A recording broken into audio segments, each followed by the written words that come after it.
Good morning all of you. आज हम अपने प्रोजेक्ट मैनेजमेंट एंड फाइनेंसिंग के अंदर हमारे यूनिट 5 का लेक्चर नंबर 42 पढ़ रहे हैं, that is the reducing project duration, कि हम अपने प्रोजेक्ट ड्यूरेशन को किस तरीके से रिड्यूस कर सकते हैं। तो उसके लिए अंदर हम भी कुछ कॉन्सेप्ट्स यहाँ पे पढ़ेंगे।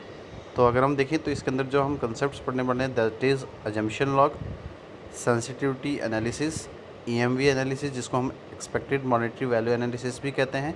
नेक्स्ट हम पढ़ेंगे that is the decision tree analysis. उसके बाद हम पढ़ेंगे that is Monte Carlo analysis. उसके बाद हम देखेंगे कि हमारी probabilistic analysis of the project क्या होती है।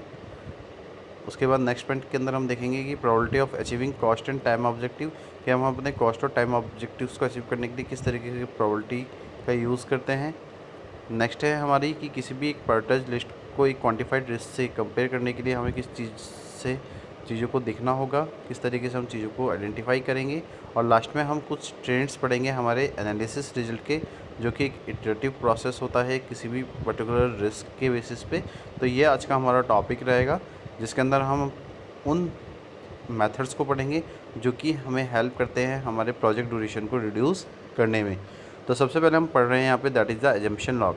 द प्रोजेक्ट स्कोप स्टेटमेंट में contain assumption about the project, कि जो प्रोजेक्ट का स्कोप स्टेटमेंट होता है वहाँ पे हमें अपने प्रोजेक्ट के कुछ एजम्पशंस मिलते हैं which may be updated as a result of the qualitative risk analysis done in this process. और उन एजम्पशंस को हमें अपडेट करना होता है हमारे रिजल्ट के लिए, जो कि क्वालिटेटिव रिस्क एनालिसिस से किया जाता है, इस प्रोसेस से किया जाता है। In some project it may be possible to develop effective risk response without this process. लेकिन कुछ प्रोजेक्ट्स के अंदर ये पॉसिबल होता है कि हम अपने इफेक्टिव रिस्क रेस्पॉन्स को डेवलप करें विदाउट किसी प्रोसेस से। तो the ability of the time and budget and the need for the qualitative and quantitative statement about the risk and impact will determine which method to use. तो वहाँ पे हम अपने टाइम और बजट की अवेलेबिलिटी को देखते हैं और नीड देखते हैं कि क्या क्वालिटेटिव और क्वांटिटेटिव स्टेटमेंट्स हमारे उस रिस्क और इम्पैक्ट के होंगे जो कि हम एक मेथड के यूज़ के थ्रू डिटरमाइन करें। नेक्स्ट क्या है, structure interviews can be use to determine the probability and the impact of risk from the subject matter experts. हम अपने एक स्ट्रक्चर इंटरव्यू का यूज़ करके डिटरमाइन करते हैं उस प्रोबेबिलिटी और इम्पैक्ट को, जो कि एक रिस्क की है, जो कि हम अपने सब्जेक्ट मैटर एक्सपर्ट्स के थ्रू लेते हैं। तो the information can then be use in the following modelling technique. तो उन इंफॉर्मेशन को हम यूज़ करते हैं हमारे कुछ मॉडलिंग टेक्निक्स के अंदर। तो उसके अंदर अगर हम सबसे पहले मॉडल की बात करें that is the sensitivity analysis, कि अगर हम सेंसिटिविटी एनालिसिस की बात करें तो this involve analysing the project to determine how sensitive is to particular risk by analysing the impact and severity of the each risk. अगर आप देखें तो सेंसिटिव एनालिसिस के अंदर हम इन्वॉल्व कर रहे हैं हमारे प्रोजेक्ट के अंदर एनालिसिस, जो कि हमें डिटरमाइन कर रहा है कि हमारा प्रोजेक्ट कितना सेंसिटिव है एक पर्टिकुलर रिस्क के अंदर, जहाँ पे हम एनालाइज कर रहे हैं कि क्या हमारे इम्पैक्ट होंगे, क्या हमारे सर्विलिटी होगी उस हर एक रिस्क की। सेकंड हम बात कर रहे हैं that is the expected monetary value analysis. जब हमें डिटरमाइन करना होता है किसी भी एक्सपेक्टेड मॉनेटरी वैल्यू को, तो हम मल्टीप्लाई करते हैं उस लाइक्लीहुड से जो कि कॉस्ट इम्पैक्ट को बताता है, जहाँ से हम एक एक्सपेक्टेड वैल्यू हर एक रिस्क की ऑब्टेन कर सकें। तो these are then add up to the obtain the expected monetary value of the project. तो उनको एडअप करके हम ऑब्टेन कर रहे हैं एक एक्सपेक्टेड मॉनेटरी वैल्यू को, जो कि किसी एक पर्टिकुलर प्रोजेक्ट की है। तो अगर हम देखें तो ये जो वे है, देखें हमारे ईएमवी को कैलकुलेट करने के लिए, तो वहाँ पे हम एक डिसीजन ट्री का यूज़ करते हैं और डिसीजन ट्री एनालिसिस के थ्रू हम ईएमवी भी कैलकुलेट करके देखते हैं, जो कि एक टिपिकल वे है। अगर आप देखें तो डिसीजन ट्री एनालिसिस क्या है कि these are the in form of flow diagram which each node represented by a rectangle contain a description of risk aspect and its cost. अगर हम देखें तो जो डिसीजन ट्री एनालिसिस है वो एक फॉर्म है हमारे फ्लो डायग्राम की, जहाँ पे हर एक नोड को रिप्रेजेंट किया जा रहा है रेक्टेंगल फॉर्म में, और वहाँ पे हम अपने रिस्क के जितने भी एक्सपेक्ट के डिस्क्रिप्शन हैं, जो भी रिस्क एस्पेक्ट डिस्क्रिप्शन है उनको हम कंटेन कर रहे हैं हमारी कॉस्ट के बेसिस पे।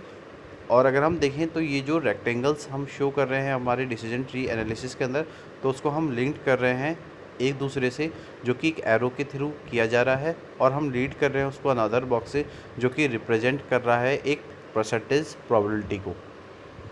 इसके बाद हम बात कर रहे हैं हमारे मॉन्टे कार्लो एनालिसिस की, कि अगर हम देखें तो Monte Carlo analysis is normally calculated by the computer by analyzing many scenarios for the project schedule and calculating the impact of particular the risk event।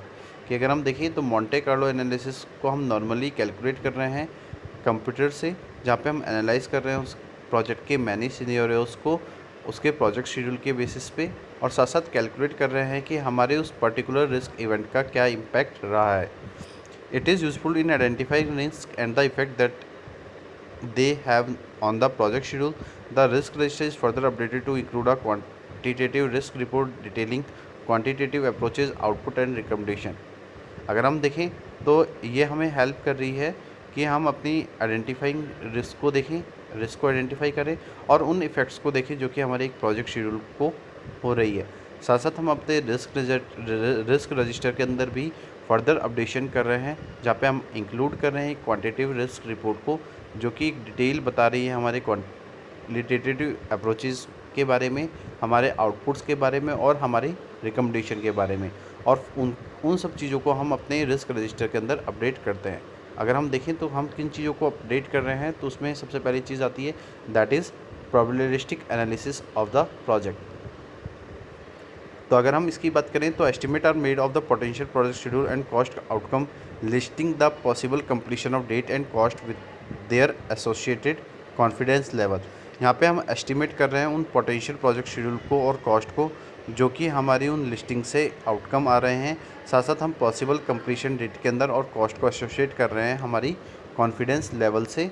तो this output often expressed as a comparative distribution can be used with stakeholder risk tolerance to permit quantification of the cost and the time contingency reserve. अगर आप देखें तो ये जो output को हम अपने एक कॉम्परेटिव डिस्ट्रीब्यूशन से एक्सप्रेस कर रहे हैं, तो जो स्टेक होल्डर है वो इस मेथड का यूज़ करके अपनी रिस्क को टॉलरेट कर रहा है, साथ साथ परमिट कर रहा है कि हम अपने कॉस्ट और टाइम की कंटीजेंसी रिजर्व को क्वांटिफाई करें। नेक्स्ट अगर आप देखें तो क्या पॉइंट है, that is the probability of achieving cost and time objective. कि अगर हम किसी भी रिस्क को फेस कर रहे हैं किसी भी प्रोजेक्ट के अंदर, तो हमें अपनी प्रोबेबिलिटी की बेसिस पे अचीव करना होता है उन प्रोजेक्ट ऑब्जेक्टिव्स को जो कि हमारे करंट प्लान के अंडर हैं, और एस्टिमेट करते हैं उनको हम अपने एक क्वांटिटेटिव रिस्क एनालिसिस रिजल्ट से, जहाँ पे हम अपने कॉस्ट और टाइम के बेसिस से अपने प्रोजेक्ट के जितने भी ऑब्जेक्टिव्स हैं उनको अचीव कर सकें।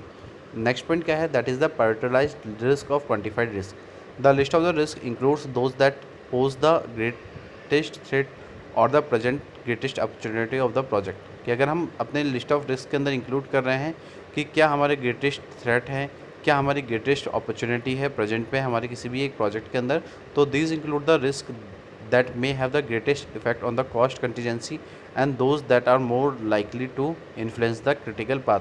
तो हम इंक्लूड कर रहे हैं वहाँ पे उस रिस्क को जो कि ग्रेटेस्ट अफेक्ट कर रही है हमारे कॉस्ट कंटीजेंसी के अंदर, जो कि मोस्ट लाइकली हमारे क्रिटिकल पाथ को भी इन्फ्लुएंस कर रही है। दिस रिस्क में बी आइडेंटिफाइड। तो इसलिए हमें अपनी रिस्क को आइडेंटिफाई करना होता है उन कुछ केसेस के अंदर जो कि हम अपने टोरेंटो डायग्राम के थ्रू करते हैं, जहाँ पे हम अपने उस रिज़ल्ट को जनरेट करते हैं एक सिमुलेशन एनालिसिस के थ्रू। तो वहाँ पे हम सिमुलेशन एनालिसिस के थ्रू उस रिज़ल्ट को जनरेट कर रहे हैं जो कि एक टोरेंटो डायग्राम के थ्रू किया जाता है। लास्ट में अगर हम देखें तो क्या क्या हमारे ट्रेंड होंगे किसी भी एक एनालिसिस रिजल्ट के लिए, तो as this process iterative trend for the particular type of risk में become apparent, this information can be feed back into the risk management process.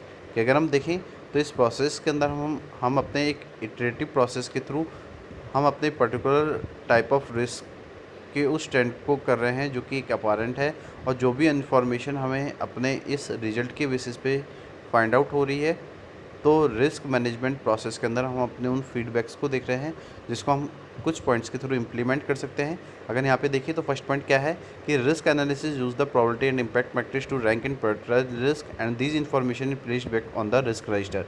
कि हमें अपनी रिस्क एनालिसिस को यूज़ करके प्रोबेबिलिटी और इम्पैक्ट मैट्रिक्स के थ्रू अपनी एक कोई भी प्रायोरिटाइज रिस्क को रैंक करना होता है और उन इन्फॉर्मेशन को प्लेस्ड करना होता है हमारे रिस्क रजिस्टर के अंदर, जिनको हम अपने टाइमली बेसिस पे अपडेट करते रहते हैं। नेक्स्ट क्या है कि it should be performed as soon as possible after risk have been identified so that appropriate time and resources can be allocated to the more serious risk. ये सब चीज़ें हम अपने प्रोजेक्ट के अंदर इसलिए परफॉर्म कर रहे हैं जिससे कि हम अपने रिस्क से के बाद जैसे ही रिस्क आइडेंटिफाई कर ली जाती है उसके बाद हम अपने अप्रोप्रिएट टाइम के अंदर या रिसोर्सेज की अगर हम बात करें तो हम अपनी मोर सीरियस रिस्क के अंदर इनको इजीली एलोकेट कर सकें। नेक्स्ट पॉइंट क्या है कि प्रोजेक्ट ऑफ कॉमन और recurrent type tend to have well understood risk whereas those breaking new ground tend to have more uncertainty. कि अगर हम देखें तो प्रोजेक्ट के अंदर हम एक कॉमन और रिकरेंट टाइप ऑफ ट्रेंड को ले रहे हैं जहाँ पे हम अपनी रिस्क को समझ सकें, साथ साथ हम कुछ न्यू ग्राउंड ट्रेंड को भी ब्रेक कर रहे हैं जिससे कि हमारे पास ज़्यादा से ज़्यादा अनसर्टेनिटी आ सके। नेक्स्ट पॉइंट क्या है कि they are the various technique that can be use to identify risk including a probability and impact matrix. अगर हम देखें तो हमारे प्रोजेक्ट रिस्क मैनेजमेंट प्रोसेस के अंदर बहुत सारी ऐसी टेक्निक्स का हम यूज़ करते हैं। जब हमें किसी रिस्क को आइडेंटिफाई करते हैं तो हम इंक्लूड कर सकते हैं उसमें एक प्रोबेबिलिटी और इम्पैक्ट मैट्रिक्स को। लास्ट पॉइंट क्या है, the probability and impact matrix can be use to classify risk according to their individual significance. कि अगर आप देखें तो प्रोबेबिलिटी और इम्पैक्ट मैट्रिक्स को यूज़ करके हम अपनी रिस्क को क्लासीफाई कर रहे हैं उसके इंडिविजुअल सिग्निफिकेंस के बेसिस पे। The Pareto's list of risk can be use to focus attention on those items of high significance to the most important objectives. तो आप ये देख सकते हैं कि हम अपने पार्टर्स लिस्ट ऑफ रिस्क का यूज़ करके वहाँ पे एक प्रोजेक्ट मैनेजर उन पे एक फोकस अटेंशन कर रहा है कि उन आइटम्स की किस तरीके की इम्पोर्टेंस है, क्या हाई इम्पोर्टेंस है हमारे उन आइटम्स की जो कि हमारे ऑब्जेक्टिव्स के लिए बहुत इम्पॉर्टेंट हैं। तो ये कुछ टॉपिक था जो हम लोगों ने इस लेक्चर के अंदर पढ़ा।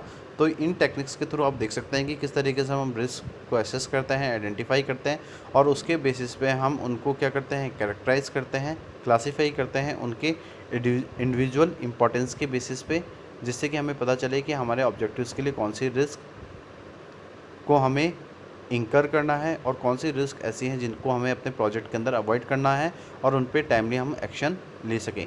तो आज के लिए इतना ही। Thank you so much and have a nice day. तो हमारा ये टॉपिक यहाँ पे कंप्लीट होता है। अब हमारे पीएमएफ के अंदर रिमेनिंग 3 लेक्चर्स और रह रहे हैं यूनिट 5 के, जो कि हम आगे कंटिन्यू टॉपिक्स के अंदर पढ़ेंगे। तो आज के लिए इतना ही। Thank you so much and have a nice day.